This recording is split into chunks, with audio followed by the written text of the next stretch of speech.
English basic to advance channel में खुशामदीद। नाज़रीन, ये है कोर्स जिसमें हम इंग्लिश में बातचीत वाले जुमले सीख रहे हैं। आज का लेसन बहुत ज़्यादा इंटरेस्टिंग है, इसलिए कि ज़ाती तजर्बे की बुनियाद पर हम आपको बता रहे हैं कि आज के लेसन में जो जुमले हम पढ़ने जा रहे हैं ये 90 से 100% अंग्रेज़ों के साथ बोलचाल में इस्तेमाल होते हैं। ये देखिए, अगर इंग्लिश के 10 जुमले आप सीख लें तो फिर देखिए आप बिल्कुल अंग्रेज़ों की तरह ही बात करने लगेंगे। अगर आप अंग्रेज़ों से बातचीत करें तो आपको अंदाज़ा होगा कि ये जुमले जो हम पढ़ने जा रहे हैं इनका इस्तेमाल ये बहुत ज़्यादा करते हैं और आपको बातचीत में ये जुमले मिल भी जाएंगे उनसे बात करते हुए। तो इसलिए ये बहुत ही ज़्यादा इम्पोर्टेंट लेसन है, इसे आखिर तक ज़रूर देखिए। तो शुरू करते हैं आज का सबक। इससे पहले कि आज के सबक को हम बाकायदा शुरू करें, नए आने वाले दोस्तों से दरख्वास्त है कि चैनल को सब्सक्राइब कर लें, इससे आपको हमारा चैनल इंटरनेट पर ढूंढना नहीं पड़ेगा और बेल आइकन का बटन भी ज़रूर दबा दें, इससे आपको हमारे आने वाले लेसन का नोटिफिकेशन मिल जाएगा जैसे ही ये अपलोड होगा। तो शुरू करते हैं आज का सबक। ये देखिए, ये है आज का पहला जुमला जो इंग्लिश कन्वर्सेशन में बहुत ही ज्यादा इस्तेमाल होता है जब भी आपका इंटरेक्शन अंग्रेजों से हो, या अगर आप अंग्रेजों के मुल्क में नहीं भी तो आपका इंटरेक्शन अपने कोलीग्स के साथ, अपने दोस्तों के साथ हो, तो आप ये पूछ सकते हैं how is going, how is going. इसका मतलब क्या है अभी देखते हैं। ये देखिए, हाउ इट्स गोइंग, इसके 3 तरह के मतलब हैं, जैसा कि हाउ आर यू, आप कैसे हैं। देखिए, आप कैसे हैं, इसका एक ये मतलब है। फिर हाउ आर थिंग्स, ये भी इसी का मतलब है, यानी सब कैसा चल रहा है, सब चीजें कैसी हैं, सब कैसा चल रहा है। तो इसका इस तरह से भी मतलब बन जाता है। फिर हाउ आर यू डूइंग, ये भी सेम ही है, आप कैसे हैं। हाउ आर यू डूइंग या हाउ इट्स गोइंग, इसका मतलब एक जैसा ही है। इससे आपको अंदाजा हो गया होगा कि आप कैसे हैं इसकी English how is it going. अब यहाँ पर फिर आपको बताते चलें, जैसे हम बताते हैं कि ये हैं 2 लफ्ज हाउ और इज, इन दोनों को एक बना दिया अपॉस्ट्रोफी कोमे को यूज करते हुए, और इज का आई हमने गायब कर दिया। तो ये हाउ इज के बजाय ये हाउस बन जाएगा। हाउस, हाउस इट गोइंग, ठीक है। House it going, house going. अंग्रेज लोग तेजी से बोलते हैं house going, house going, house going, ठीक है। तो चलिए सीखते हैं इनको जुमलों में इस्तेमाल करते हुए, जिससे आपको अंदाजा होगा कि इनको जुमलों में कैसे इस्तेमाल करना है, और आप रोजमर्रा की जिंदगी में इसको बहुत ज्यादा इस्तेमाल कीजिए और हमारे साथ यहाँ पर प्रैक्टिस भी कीजिए। तो देखते हैं पहला जुमला। ये देखिए, ये 2 लोग आपस में बातें कर रहे हैं, ठीक है। ये लड़का लड़की से कहता है house going, house going, house going, how is it going, यानी हाउ इज इट गोइंग। तो जैसा आपको बताया, मतलब है आप कैसे हैं, आप कैसे हैं, ये पूछता है इससे आप कैसे हैं। अब ये क्या जवाब देती है, जवाब देती है good thanks, how about you. तो इसी तरह से नाज़रीन आपने भी जवाब देना है। देखिए, कहती है ठीक, गुड, ठीक, थैंक्स, उसके बाद शुक्रिया किया, और फिर साथ ही आपने उसका भी पूछना है कि जिसने आपसे पूछा कि आप कैसे हैं, आपने उससे भी पूछना है हाउ अबाउट यू, आप कैसे हैं। देखिए, ठीक, शुक्रिया, आप कैसे हैं। तो इस तरह से कन्वर्सेशन चलती रहती है, बातचीत आगे बढ़ती है। अगर आप कहेंगे गुड थैंक्स, तो उसके बाद ये नोट करेगा कि इसने इसका क्यों नहीं पूछा, हालांकि कुछ कहेगा नहीं, लेकिन महसूस करेगा कि इसका हाल क्यों नहीं पूछा। तो ये नॉर्मल कन्वर्सेशन है। और यहाँ पर आपको बताते चले, अंग्रेजों के साथ रहते हुए सीखा है कि उनका मतलब ना भी हो कि आप कैसे हैं कैसे नहीं, लेकिन ये इनके बातचीत का तरीका है कि इन्होंने बात करनी है और आपसे दुआ सलाम करनी है। इसका ये मतलब नहीं कि वो सच में जानना चाहते हैं कि आप ठीक है या नहीं ठीक, लेकिन ये एक बातचीत का तरीका है, दुआ सलाम का तरीका है। तो पूछते हैं house it going, house it going, और जवाब में आई am good, I am fine, thanks. देखिए, आप पूरा बोल सकते हैं आई एम गुड, इसने तो खाली गुड कहा, आप पूरा बोल सकते हैं आई am good, I am fine, उसके बाद थैंक्स, हाउ अबाउट यू। अगर आप थैंक्स ना भी कहें तो आप कह सकते हैं आई am good, how about you, ठीक है। तो मुख्तलिफ तरह से इसके जवाब दिए जा सकते हैं, लेकिन मकसद है आपको ये बताना कि अंग्रेज लोग बहुत ज्यादा इस्तेमाल करते हैं ये जुमला हाल चाल पूछने के लिए, हाउस इट गोइंग, ठीक है। चलिए एक और जुमले में इसका इस्तेमाल देखते हैं। ये देखिए, पूछता है hey how's it going with your new project. मतलब है आपका नया प्रोजेक्ट कैसा चल रहा है। हे उसने बुलाने के लिए कहा, हे, ठीक है। हे तब यूज करते हैं जब आपके ताल्लुकात बहुत ज्यादा अच्छे हो, एक फ्रेंडली माहौल हो, आपकी बातचीत है, आप किसी अजनबी से हे नहीं कहेंगे, बल्कि जो आपका दोस्त है, कुलीग है, या जिसके साथ आपका लेवल है फ्रैंकनेस का, तो आप वहां पर यूज कर सकते हैं hey how is going with your new project. Hey आपका नया प्रोजेक्ट कैसा चल रहा है। अब देखिए, हाउ इज गोइंग अगर खाली ये पूछता तो इसका मतलब था कि इसके बारे में पूछ रहा है, लेकिन उसने कुछ इजाफा भी कर दिया जुमले में। कैसे? With your new project, with your new project. New project, नया प्रोजेक्ट जो है, नया काम है, वो कैसा चल रहा है। अब जवाब कैसे दिया जा सकता है इसका, देखिए, इट्स गोइंग प्रिटी वेल। इसी तरह से आप भी बोल सकते हैं। अब बजाय इट इज कहने के, देखा आपने इट्स बोला, इट और इज, आई एस इज, उसका आई हटाकर इट के साथ जोड़ दिया और एपॉस्ट्रोफिक कोमा यूज करते हुए ये बन गया it's going pretty well, thanks for asking. इसी तरह से आप भी बोले थैंक्स फॉर आस्किंग, यानी पूछने के लिए शुक्रिया। कोई आपका तबीयत भी पूछे कि हाउ आर यू या हाउ इज गोइंग, तो आप कह सकते हैं I am fine, I am pretty well, thanks for asking. ये भी आप बोल सकते हैं। तो ये सुनने वाले को बहुत अच्छा लगता है कि आपने शुक्रिया अदा किया पूछने का भी। तो देखिए, ये बहुत अच्छा चल रहा है, पूछने का शुक्रिया। ये दोबारा देखिए, ये बहुत अच्छा चल रहा है, पूछने के लिए शुक्रिया। चलिए एक और जुमला देखते हैं। हाउ इट्स गोइंग, आप कैसे हैं, आप कैसे हैं। अब देखिए, सवाल तो वही है, आप कैसे हैं, हाउज इट गोइंग, सवाल वही है, आप कैसे हैं। अब जवाब देने का एक और तरीका देखिए, कहती है नॉट टू बैड, के बुरा नहीं, just keeping busy with work, बस काम में मसरूफ हूँ। देखिए, अब ये पूरा सेंटेंस इसने पूरा नहीं बोला, इसने सब्जेक्ट यहाँ पर नहीं यूज किया। सब्जेक्ट क्या था, आई एम कीपिंग बिजी। बजाय ये कहने के, जब आप इंग्लिश में बातचीत करते हैं तो आप शॉर्ट जुमले शॉर्ट तरीके से बोलते हैं। आप बजाय के कहती just I am keeping busy with work, इसने बोला just keeping busy with work, यानी मतलब हो गया कि मैं ही बिजी हूँ काम में। तो यहाँ पर बस काम में मसरूफ हूँ। देखिए, बुरा नहीं, बस काम में मसरूफ हूँ। अब नॉट टू बैड, ये सेम ही है जैसे आप कहते हैं आई एम फाइन। तो ये कहने की बजाय बहुत सारे अंग्रेज नॉट टू बैड का इस्तेमाल करते हैं। नॉट बैड या not too bad, just keeping busy with work, बस काम में मसरूफ हूँ। तो देखा आपने, आप कैसे हैं कि जवाब मुख्तलिफ तरीके से दिए जा सकते हैं। तो आपने भी ये याद रखने हैं, इनकी प्रैक्टिस अच्छे तरीके से करनी है, ताकि आप भी इस किस्म के सवाल कर सकें और इसी किस्म के आप जवाब दे सकें। आप अंग्रेजों के साथ इंटरेक्शन कर रहे हैं तो बहुत ही अच्छा है। अगर आप अंग्रेजों के मुल्क में नहीं भी हैं तो भी आप अपने कोलीग्स दोस्तों के साथ इसी तरह से इंटरेक्शन करेंगे तो बहुत ज्यादा मुतासिर होंगे लोग आपसे कि आपकी इंग्लिश तो बहुत अच्छी है। और ना सिर्फ इंग्लिश अच्छी है बल्कि आपका तहजीब याफ्ता लेवल भी है कि आप बहुत अदब अदाब से गुफ्तगू करते हैं। चलिए एक और जुमला देखते हैं। देखिए, house it going, haven't seen you in a while, haven't seen you in a while। क्या मतलब? देखिए, सबसे पहले तो उसने पूछा हाउस इट गोइंग, आप कैसे हैं। फिर पूछता है haven't seen you, यानी नहीं देखा, in a while, एक अरसे से। while का मतलब तो है जब के, लेकिन यहाँ पर while का मतलब बन जाएगा एक अरसे से, यानी अरसे से आपको नहीं देखा, आप कैसे हैं। देखिए, आप कैसे हैं, एक अरसे से आपको नहीं देखा। तो ये भी बहुत ज्यादा कॉमन जुमला है अंग्रेजों की बोलचाल में। इसका जवाब कैसे दिया जा सकता है, ये देखिए, things are going great on my end, how about you. मेरी तरफ चीजें बहुत अच्छी चल रही हैं, आप बताइए। देखिए, मेरी तरफ चीजें बहुत अच्छी चल रही हैं, आप बताइए। तो इस तरह से जवाब दिया इसने, जो बहुत ही अच्छा जवाब है। और अंग्रेज लोग इसी तरीके से जवाब देते हैं। आपको जाती तजर्बे की बेस पर बता रहे हैं हम कि यही सवाल और यही जवाब बहुत ज्यादा सुना जाता है रोजमर्रा की जिंदगी में अंग्रेजों से। तो things are going great on my end, ठीक है, कि चीजें बहुत अच्छी चल रही हैं मेरी तरफ। उसके बाद फिर साथ ही सवाल फेंक दिया, क्या, हाउ अबाउट यू, अपने बारे में बताइए।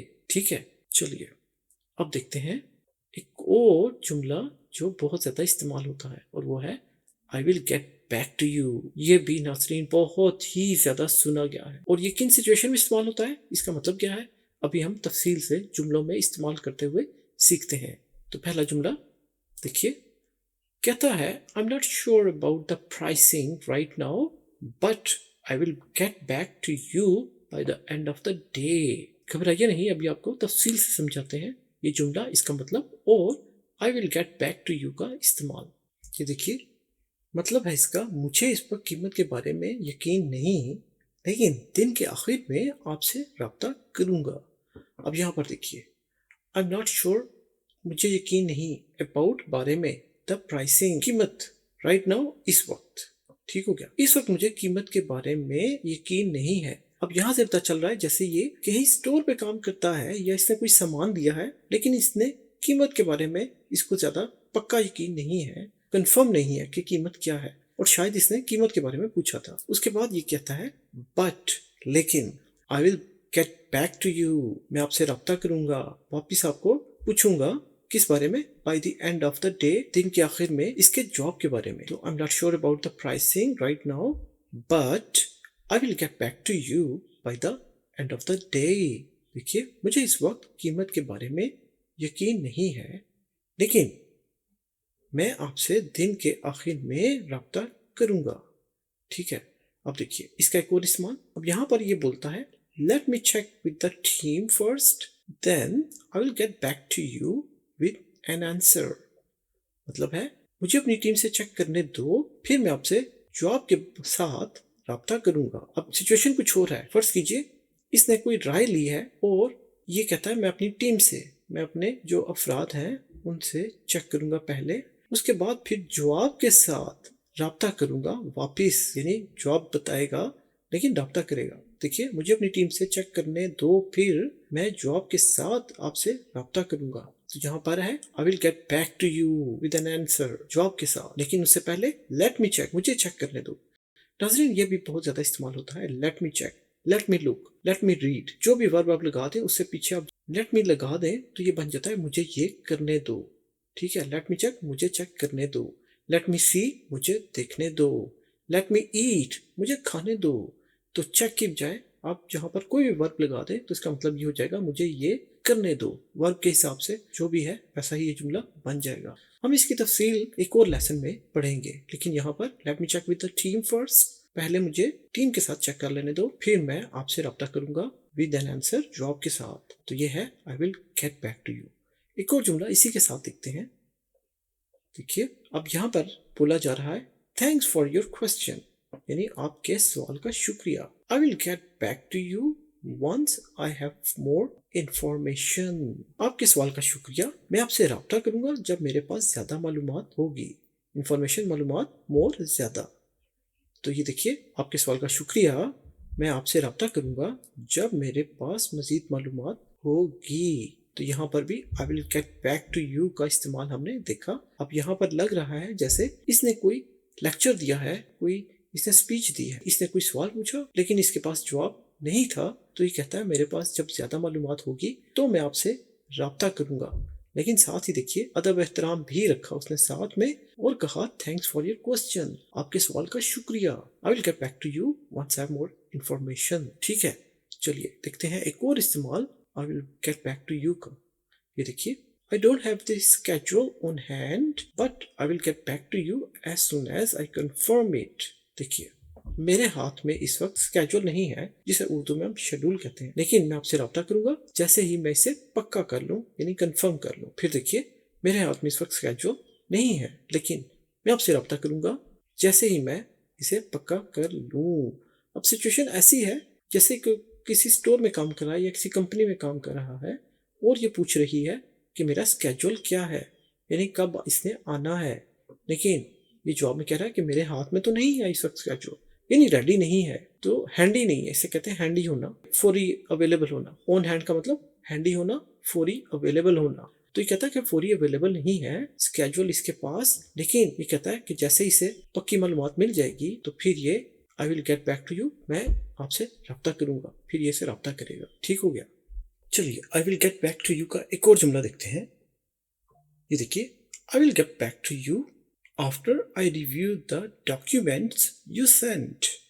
मतलब है, मैं आपसे राब्ता करूंगा जो कागजात आपने भेजे हैं इन्हें देखने के बाद। देखिए, I will get back to you, ये तो हो गया मैं आपसे राब्ता करूंगा, आई विल। देखिए, अब यहाँ पर एक और बात बताते चले, ये दो लफ्ज हैं आई और WILL विल, लेकिन WI हटाकर अपॉस्ट्रोफी को एक साथ आई और LL को जोड़ दिया तो ये पढ़ने में आइल बन जाएगा। आई विल भी कह सकते हैं, लेकिन अमूमन ये बोला जाता है आइल। I'll get back to you, अब मैं आपसे राब्ता करूंगा आफ्टर, बाद में आई रिव्यू, कि मैं देख लूं, जांच लूं, रिव्यू कर लूं द डॉक्यूमेंट्स, कागजात के, यू सेंट, जो भेजे आपने। अब यहाँ पर जो तो नहीं है, लेकिन इसका हमारी लैंग्वेज में मतलब बन जाएगा जो डॉक्यूमेंट्स आपने भेजे हैं। ठीक है, एक बार फिर देखिए, मैं आपसे राब्ता करूंगा जो कागजात आपने भेजे हैं उन्हें देखने के बाद। ठीक हो गया, तो इस तरह से I'll get back to you के बेशुमार इस्तेमाल हैं जो रोजमर्रा की जिंदगी में बहुत ज्यादा इस्तेमाल होते हैं। और जैसा आपको बताया, अंग्रेजों के साथ बातचीत करते हुए आप ये जुमला बहुत ज्यादा सुनेंगे, इसलिए इसको अपनी बातचीत में जरूर शामिल कर लें ताकि आप भी उन्हीं जैसा बोलें और सुनने वाले को लगे कि आप भी उन्हीं की तरह बोल रहे हैं। और अगर आप अंग्रेजों के मुल्क में नहीं भी हैं तो भी आपकी बहुत अच्छी इंग्लिश होगी बाकी लोगों के मुकाबले में जब आप इस किस्म के जुमले इस्तेमाल करेंगे। तो चलिए अब देखते हैं, I'll get back to you के बाद हमारे पास तीसरे नंबर पर है I'm just kidding। देखिए, ये फिर वही है I और am, I am मैं हूँ, लेकिन am का a हटाकर अपॉस्ट्रोफी को के साथ I और am को जोड़ दिया तो ये बोलने में भी I am बन जाएगा। I am भी कह सकते हैं, लेकिन I am just, महज, सिर्फ, kidding मजाक करना, मजाक कर रहा हूँ, ये बन जाएगा I'm just kidding, मैं महज मजाक कर रहा हूँ। ये भी बहुत ही ज्यादा इस्तेमाल होता है यहाँ पर अंग्रेजों के ममालिक में। तो मजीद समझते हैं इसका इस्तेमाल जुमलों में ये किस तरह से इस्तेमाल किया जाता है। तो देखते हैं पहला जुमला, ये देखिए I'm just kidding, ये कहता है रिलैक्स। देखिए, तसल्ली रखिए, I'm just kidding, मैं मजाक कर रहा हूँ या मैं महज मजाक कर रहा हूँ। I would not, लेकिन would not को wouldn't बोला जाएगा। क्यों? क्योंकि not का NOT इसमें ओ हटाकर अपॉस्ट्रोफी को एक साथ NOT को जोड़ दिया तो wouldn't, not जो सा don't बन जाएगा unt, wouldn't, I wouldn't actually का मतलब हकीकत में, दर हकीकत। make you do का मतलब है किसी से काम करवाना, make you do all the work alone, कि मैं तुमसे सारा काम अकेले नहीं करवाऊंगा। देखिए, I would not do या I wouldn't do या I wouldn't actually make you do, मैं दर हकीकत आपको नहीं बनाऊंगा कि सारा काम अकेले करो, लेकिन हमारी लैंग्वेज में ये बन जाएगा तसल्ली रखिए, मैं महज मजाक कर रहा हूँ, मैं दर हकीकत आपसे सारा काम नहीं करवाऊंगा। अब सिचुएशन यूं होगी कि जैसे इसने इस लड़की को बहुत सारा काम दे दिया तो ये गुस्से में आ गई या इसने कंप्लेंट की कि सारा काम मैं करूंगी, तो उसके बाद फिर ये उसको जवाब देता है रिलैक्स, कि तसल्ली रखिए, मैं महज मजाक कर रहा हूँ, आपने सारा काम अकेले नहीं करना। देखिए, तसल्ली रखिए, मैं मजाक कर रहा हूँ, मैं दर हकीकत आपसे सारा काम नहीं करवाऊंगा। चलिए, I'm just kidding का एक और जुमला देखते हैं। ये देखिए, डोंट टेक इट सीरियसली, मतलब है आप इसे संजीदगी से मत लें या मत लो। डोंट टेक इट सीरियसली, ये है कौन सा जुमला? प्रेजेंट इंडेफिनिट, लेकिन उसका सवालिया और नेगेटिव, यानी इसमें सवाल भी है और नेगेटिव भी है। डोंट, देखिए नेगेटिव, डू नॉट, और टेक इट सीरियसली, इसे संजीदगी से मत लीजिए, मत लो। आई एम जस्ट किडिंग, मैं महज मजाक कर रहा हूँ। Around to lighten the mood, किस लिए? मैं तो बस माहौल को हल्का करने के लिए मजाक कर रहा हूँ। देखिए, मूड और अराउंड, यानी अराउंड का मतलब तो है गिर्द, लेकिन अराउंड टू लाइटन यानी हल्का करना, लाइटन हल्का करना। I am just kidding around to lighten the mood, तो मैं बस माहौल को हल्का करने के लिए मजाक कर रहा हूँ, इसे संजीदगी से मत लीजिए। देखिए, इसे संजीदगी से मत लो, मैं तो बस माहौल को हल्का करने के लिए मजाक कर रहा हूँ। तो आपने देखा, इस तरह से आप कहते हैं आई एम जस्ट किडिंग, मैं महज मजाक कर रहा हूँ। चलिए, इसी से मुताल्लिक एक और जुमला देखते हैं। When I said I ate your lunch, I was just kidding. It's still in the fridge. मतलब है, जब मैंने कहा कि मैंने तुम्हारा लंच खा लिया है तो मैं सिर्फ मजाक कर रहा था, वो अब फ्रिज में है। देखिए, when I said, जब मैंने कहा, I ate, ये कौन सी फॉर्म है? सेकंड फॉर्म है, और वर्ब क्या है? ईट। ईट का मतलब खाना, तो वर्ब है ईट, उसकी सेकंड फॉर्म एट। और ये टेंस कौन सा हो गया? Past indefinite tense. कि व्हेन आई सेड, जब मैंने कहा, आई एट योर लंच, मैंने आपका लंच खा लिया, दोपहर का खाना, lunch. I was just kidding, मैं महज मजाक कर रहा था। इट इज, अब देखिए इट इज को इट्स बोला जाएगा यहाँ पर, it's still in the fridge. देखिए, जब मैंने कहा कि मैंने तुम्हारा लंच खा लिया है, तो मैं सिर्फ मजाक कर रहा था, वो अब भी फ्रिज में है। अब सिचुएशन ऐसी हो गई कि जब इसने कहा होगा कि मैंने तुम्हारा लंच खा लिया, तो मैं भी, तो शायद ये गुस्से में आ गई हो, तो फिर इसका गुस्सा देखकर इसने फौरन कह दिया कि मैंने तो मजाक किया है, तुम्हारा तुम्हारा लंच तो अभी भी फ्रिज में है। तो इस तरह से आप आई एम जस्ट किडिंग का इस्तेमाल करते हैं, वो भी इस तरह की सिचुएशन में, इस तरह के जुमलों में। चलिए एक और जुमले में आई एम जस्ट किडिंग का इस्तेमाल देखते हैं। ये देखिए, आई am just kidding, of course I remembered your birthday. ये देखिए, मैं तो सिर्फ मजाक कर रहा था, यकीनन मुझे तुम्हारी सालगिरह याद थी। देखिए, रिमेम्बर्ड यानी याद थी, योर बर्थडे आपकी सालगिरह, तुम्हारी सालगिरह। फिर देखिए, मैं तो सिर्फ मजाक कर रहा था, यकीनन मुझे तुम्हारी सालगिरह याद थी। अब देखिए, सिचुएशन ऐसी होगी कि इसने ऐसे जाहिर किया कि इसे इसकी सालगिरह याद नहीं, तो फिर ये कहीं गुस्से हुई, नाराज हुई, या इसने शिकायत की, तो जवाब में फिर ये कहता है आई एम जस्ट किडिंग, मैं तो बस महज मजाक कर रहा था। ऑफ कोर्स, यकीनन, आई रिमेम्बर, मुझे याद थी, योर बर्थडे आपकी सालगिरह। तो इस तरह से आप आई एम जस्ट किडिंग का इस्तेमाल कर सकते हैं बहुत ही अच्छे तरीके से। चलिए एक और जुमला देखते हैं जिसमें आई एम जस्ट किडिंग का इस्तेमाल है। He looked so shocked that I had to quickly say I'm just kidding। अब ये देखिए, ये जोर दिया जा रहा है, ये इन्वर्टेड कोमास हैं दो, ये आपको नजर आ रहे हैं, ये कोमास। जब भी ये इस्तेमाल किए जाए तो इसका मतलब है इसके अंदर जो कुछ है वो खास चीज है, उसमें बहुत ज्यादा जोर दिया गया है। तो आई एम जस्ट किडिंग, इसमें बहुत ज्यादा जोर दिया गया है, मैं सिर्फ मजाक कर रहा हूँ।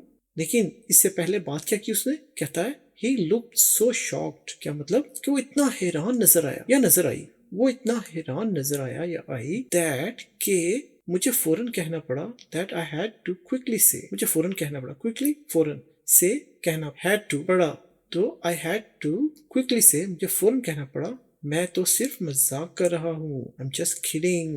अब सिचुएशन ऐसी हुई होगी कि इसने कोई ऐसी बात की कि जिसकी वजह से ये या कोई और बहुत ज्यादा हैरान हो गया, परेशान हो गया, तो फिर इसको उसकी परेशानी या हैरानगी को खत्म करने के लिए इसने फौरन कहा कि मैं तो सिर्फ मजाक कर रहा हूँ। और यही बात यहाँ पर ये कह रहा है, He looked so shocked, वो इतना परेशान या हैरान हो गया कि वो इतना लुक्ड नजर आया, He looked, वो नजर आया, so shocked, इतना हैरान या परेशान, that I had to, के मुझे पड़ा क्या, क्विकली से, बताना पड़ा जल्दी से, I'm just kidding, मैं महज मजाक कर रहा हूँ। एक बार फिर देखिए, ये उन लोगों के लिए है जो उर्दू नहीं पढ़ सकते, तो इस तरह से हमारे ये स्पेलिंग इंग्लिश के पढ़ के उर्दू या हिंदी को समझ सकते हैं। देखिए, वो इतना हैरान नजर आया कि मुझे फौरन कहना पड़ा, मैं तो सिर्फ मजाक कर रहा हूँ। ठीक हो गया। चलिए अब देखते हैं चौथी चीज, वो क्या है, इट्स अप टू यू। नाज़रीन, ये भी बहुत ही ज्यादा इस्तेमाल होता है और हर कन्वर्सेशन में इसको सुना गया है अंग्रेजों के मुंह से ये बोलते हुए। अब इसका मतलब क्या है, इट्स अप टू यू, ये आप पर मुनहसर है, ये तो है इसका मतलब। लेकिन हम सीखेंगे इसका इस्तेमाल कुछ जुमलों को लेकर। तो देखते हैं पहला जुमला, ये देखिए, इट्स अप टू यू, इसका जुमला, we can watch a movie और go out for a dinner, it's up to you. देखिए, हम फिल्म देख सकते हैं या डिनर के लिए बाहर जा सकते हैं, फैसला तुम पर है, यानी फैसला तुम पर मुनस्सर करता है, तुम पर है, इट्स अप टू यू, तुम फैसला करो, तुम बताओ। अब यहाँ देखिए, वी कैन वॉच, हम देख सकते हैं, अ मूवी, एक फिल्म, और या गो आउट, बाहर जा सकते हैं, फॉर डिनर, रात के खाने के लिए। अब फैसला तुम पर है, इट्स अप टू यू, हम फिल्म देख सकते हैं या डिनर के लिए बाहर जा सकते हैं, फैसला तुम पर है। तो इस तरह से आप इसका इस्तेमाल कर सकते हैं और इसी किस्म की सिचुएशन में आप ये बोलते हैं, इट्स अप टू यू, अब आपकी मर्जी है, फैसला आपका है, आप पर मुनहसर करता है। चलिए इसी से मुतालिक एक और जुमला देखते हैं। अब यहाँ पर है, whether you accept the job offer और नॉट, आप नौकरी की पेशकश कबूल करें या ना करें, ये आप पर मुनहसर है, ये आपका फैसला है, ये आप पे डिपेंड करता है। ठीक है, देखिए, आप नौकरी की पेशकश कबूल करें या ना करें, ये आप पर मुनहसर है। मुनहसर का मतलब यानी आपका फैसला है, आप पर डिपेंड करता है, आपकी मर्जी है। नाज़रीन यहाँ पर इस्तेमाल किया गया है वेदर यू, अब यहाँ पर कोई भी आप लगा दें वर्ब और उसके बाद एक्सेप्ट और नॉट, वेदर और, ये दो चीजें हैं इकट्ठी। इसका इस्तेमाल भी बहुत अहम है, इसकी डिटेल भी हम सीखेंगे आने वाले लेसन्स में, वेदर और का इस्तेमाल। लेकिन यहाँ पर इट्स अप टू यू को समझने के लिए आप ये देखिए, वेदर इसका मतलब या ये या वो, तो whether you accept the job offer, चाहे आप नौकरी की पेशकश कबूल करें, और नॉट या नहीं, ये आपका फैसला है। चलिए एक और जुमला देखते हैं इसी से मुताबिक इट्स अप टू यू का। ये देखिए, it's up to you to decide how much time you want to spend on this project. ये देखिए, ये आप पर मुनहसर है, यानी ये आपका फैसला है कि आप इस मंसूबे पर कितना वक्त सर्व करना चाहते हैं, कितना वक्त लगाना चाहते हैं, खर्च करना चाहते हैं। अब यहाँ पर देखिए, इट इज का जैसे हमने बताया, इट्स इज का आई हटा दिया और एस को इट के साथ जोड़ दिया अपॉस्ट्रोफी कॉमे को यूज करते हुए, तो बन गया इट्स अप टू यू। अब ये तो हो गया इट्स अप टू यू। अब आगे है डिसाइड, फैसला करना, हाउ मच टाइम, कितना वक्त, यू वांट आप चाहते हैं, टू स्पेंड खर्च करना, स्पेंड खर्च करना, ऑन दिस प्रोजेक्ट इस प्रोजेक्ट पर, इस मंसूबे पर। देखिए, ये आप पर मुनहसर है कि आप इस मंसूबे पर कितना वक्त सर्व करना चाहते हैं। ठीक हो गया। चलिए एक और जुमला देखते हैं जिसमें हम इट्स अप टू यू का इस्तेमाल करेंगे। ये देखिए, I have given you all the options, now it's up to you to choose.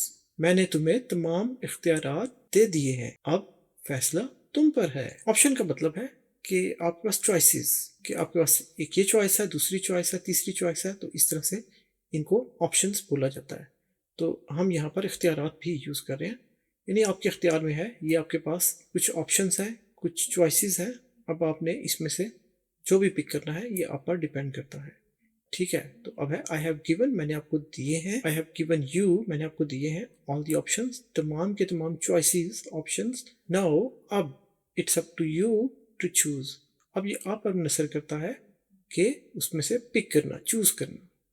ठीक है, ये देखिए, मैंने तुम्हें तमाम इख्तियारात दे दिए हैं, अब फैसला तुम पर है। तो इस तरह से इसका मतलब बन जाएगा। उम्मीद है आपको बहुत ज़्यादा क्लियर हो गया होगा कि इट्स अप टू यू का इस्तेमाल कैसे है और किस तरह के जुमलों में इसको इस्तेमाल किया जाता है। चलिए एक और जुमला देखते हैं जिसमें हम इसी का इस्तेमाल करेंगे। इट्स अप टू यू का जुमला है इट्स अप टू यू। देखिए, यहाँ पर मुनसर करता है इफ़ वी लीव अर्ली और stay until the end of the event. देखिए, ये भी बहुत ज़्यादा इस्तेमाल होने वाला जुमला भी है और सिचुएशन, और इस किस्म की सिचुएशन में ये बिल्कुल फिट भी बैठता है। कौन सी सिचुएशन? देखिए, ये तुम पर मुनसर है कि हम जल्दी चले जाए या प्रोग्राम के आखिर तक रुकें। ठीक है, यानी इट्स अप टू यू यहाँ पर मुनसर करता है इफ़ वी लीव, अगर हम चले जाए, छोड़ दें, अर्ली जल्दी, पहले, और या स्टे या ठहरे, रुके, अनटिल जब तक the end of the event. Event कहते हैं फंक्शन को, तो फंक्शन के आखिर तक रुकना है या जल्दी जाना है, ये अप टू यू है, आपके ऊपर मुनसर करता है। ये इससे फर्ज करें, ये इससे कहता है कि भाई हम फंक्शन में आए हुए हैं, अब तुम पर डिपेंड करता है कि हम जल्दी भी जा सकते हैं और हम आखिर तक रुक भी सकते हैं। देखिए, ये तुम पर मुनहसर है, ये तुम पर मुनहसर है कि हम जल्दी चले जाएं या प्रोग्राम के आखिर तक रुकें। चलिए, ये तो हमने सीख लिया इट्स अप टू यू।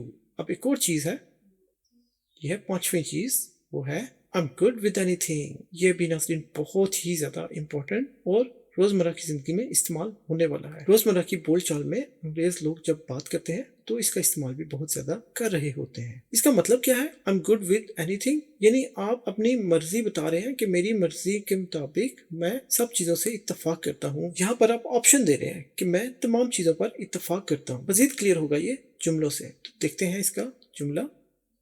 देखिए, आई एम गुड विद एनीथिंग। अब ये है व्हेन चूजिंग अ रेस्टोरेंट, खाने वाला होटल उसको चुनना है, तो उस सिचुएशन में कैसे बात करेंगे? ये कहेगा you can pick the place, आप जगह पिक करें, आप जगह पिक करें, जगह को चूज करें। आई एम गुड विद एनीथिंग, मैं हर तरह से बेहतर हूँ, ठीक है, मुझे सब मंजूर है। देखिए, तुम जगह का इंतखाब कर लो, मुझे सब कुछ मंजूर है। I am good with anything, मुझे सब मंजूर है, सब चलेगा। देखिए, तुम जगह का इंतखाब कर लो, मुझे सब मंजूर है। तो ये है I am good with anything. चलिए, ये तो सिचुएशन थी जहां पे रेस्टोरेंट को चूज करना था। अब एक और सिचुएशन देखते हैं। When making weekend plan, छुट्टी वाले दिन के जो हफ्ते में 1 या 2 छुट्टियां आती हैं उसका प्लान बना रहे हो तो इस सिचुएशन में I'm good with anything का इस्तेमाल whether we go hiking or just stay in and watch movies. I'm good with anything. तो बड़े मजे की सिचुएशन है। कहता है चाहे हम हाइकिंग पर जाएं या बस घर पर रहकर फिल्में देखें, मुझे हर चीज मंजूर है। देखिए अब सिचुएशन ये होगी कि ये इससे कह रही होगी कि या तो हम हाइकिंग पर जा सकते हैं। हाइकिंग का मतलब है कि ट्रेल्स पर चलना, यानी जो रास्ते बने हुए होते हैं जमीन पर या पहाड़ों पर, तो उन पर चलने को हाइकिंग कहते हैं। तो ये प्लान बना रही है कि या तो हम हाइकिंग पर जाएं या हम घर में बैठकर फिल्में देख सकते हैं, मूवीज देख सकते हैं। तो अब जवाब में ही कहता है I am good with anything, मैं हर चीज मुझे मंजूर है, चाहे तो हाइकिंग पर जाएं या मूवीज देखें। एक बार फिर देखिए, चाहे हम हाइकिंग पर जाएं या बस घर पर रहकर फिल्में देखें, मुझे हर चीज मंजूर है। ठीक है, उम्मीद है आपको अच्छे तरीके से समझ में आ रहा होगा आई एम गुड विद एनीथिंग का मतलब क्या है और इसका इस्तेमाल कैसे करना है। चलिए एक और सिचुएशन देखते हैं जिसमें I am good with anything का इस्तेमाल देखेंगे। ये देखिए, in a group project setting assign me whatever task you need, I am good with anything. अब यहाँ पर फर्ज कीजिए कि ये किसी प्रोजेक्ट पर बात कर रहे हैं और प्रोजेक्ट पर किसी मंसूबे पर कुछ चीजें असाइन करनी है, कुछ चीजें इसको करनी है। तो इसके लिए अब ये क्या जवाब देता है, कहता है मुझे कुछ भी असाइन कर दो, मुझे कुछ भी दे दो, whatever टास्क, कोई भी काम, यू नीड, जो भी तुमने करवाने हैं, जो तुम्हें जरूरत है। I am good with anything, मुझे सब कुछ मंजूर है। कैसे?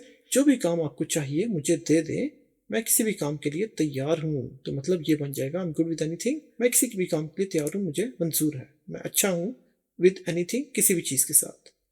देखिए जो भी, यहाँ पर जो भी है, जो भी काम आपको चाहिए मुझे दे दें, मैं किसी भी काम के लिए तैयार हूँ। ठीक हो गया। तो इस तरह से आई एम गुड विद एनीथिंग का इस्तेमाल कई तरह से आप कर सकते हैं। मकसद यह है कि इसमें आप अपनी मर्जी बता रहे हैं कि आप ओके हैं, जो भी चीज है, जो भी काम है, आप ओके हैं। तो इस तरह से आप अपनी मर्जी बता रहे हैं। चलिए एक और सिचुएशन देख लेते हैं। सिचुएशन है रिस्पॉन्डिंग टू समवन सजेशन, यानी किसी ने मशवरा दिया और आप उस पर रिस्पॉन्ड कर रहे हैं, उस पर आप इजहार कर रहे हैं अपने जवाब का। देखिए, sounds great, honestly I am good with anything you decide. जबरदस्त लगता है, साउंड्स ग्रेट, जबरदस्त लगता है। सच कहूं तो मैं तुम्हारे किसी भी फैसले के साथ ठीक हूं, यानी राजी हूं।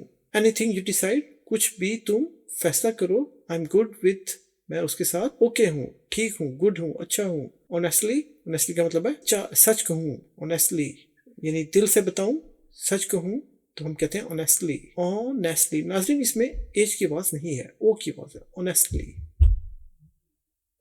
ये देखिए, जबरदस्त लगता है, सच कहूं तो मैं तुम्हारे किसी भी फैसले के साथ ठीक हूँ, ओके हूँ। तो सिचुएशन क्या थी, किसने कोई मशवरा दिया होगा, तो अब ये मशवरे के जवाब में कह रहा है तुमने जो भी डिसाइड किया है मैं उसके साथ ठीक हूँ, लेकिन साथ ये इजहार भी कर रहा है, कह रहा है साउंड्स ग्रेट, यानी बहुत जबरदस्त लग रहा है। और फिर कहता है, मजीद उसको कंफर्म करता है कि सच कहूँ तो मैं तुम्हारे किसी भी फैसले के साथ खड़ा हूँ।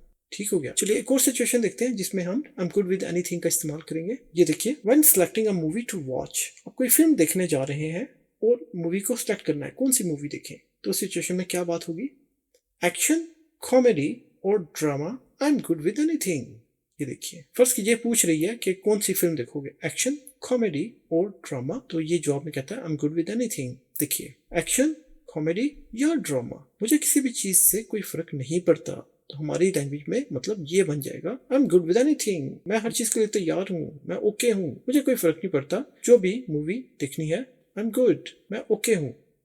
देखिए, एक्शन, कॉमेडी या ड्रामा, मुझे किसी भी चीज से कोई फर्क नहीं पड़ता। तो इस तरह से आप मुख्तलिफ सिचुएशन में आई एम गुड विद एनीथिंग का इस्तेमाल कर सकते हैं। नाज़रीन प्रैक्टिस जरूर कीजिए, बहुत अच्छे जुमले हैं और रोजमर्रा की जिंदगी में बहुत ज्यादा इस्तेमाल होते हैं और ये आपको अपने जाती मुशाहिदे और अंग्रेजों के साथ बातचीत करने के बाद ही बता रहे हैं। अच्छा, लेसन ज्यादा लंबा ना हो जाए इसलिए हम यहाँ पर अपने लेसन का इख्तिताम करेंगे। हमने तो पढ़ लिए हैं 5 जुमले।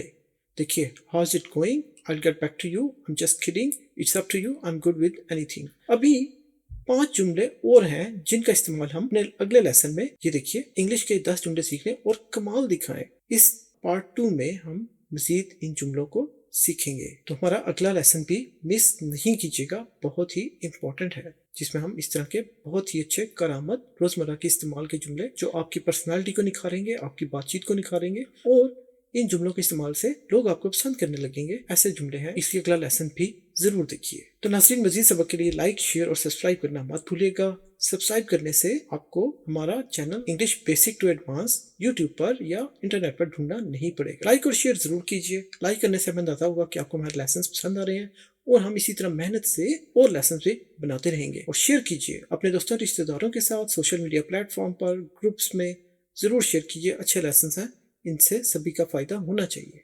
हमें कमेंट करके ज़रूर बताइए कि आपको ये लेसन कैसा लगा। अगर आपका कोई सवाल हो, कोई टॉपिक हो तो हमें ज़रूर बताइए। हम कोशिश करेंगे उस पर भी वीडियो बनाकर आपके लिए अपलोड कर दी जाए और हम वीडियो में आपका शुक्रिया भी अदा करेंगे। बेल आइकन का बटन दबाना क्यों ज़रूरी है?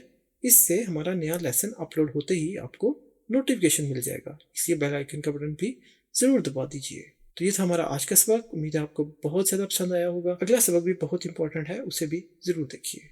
तो अभी आपसे चाहते हैं इजाज़त। अपना बहुत ख्याल रखिएगा। अल्लाह हाफिज़।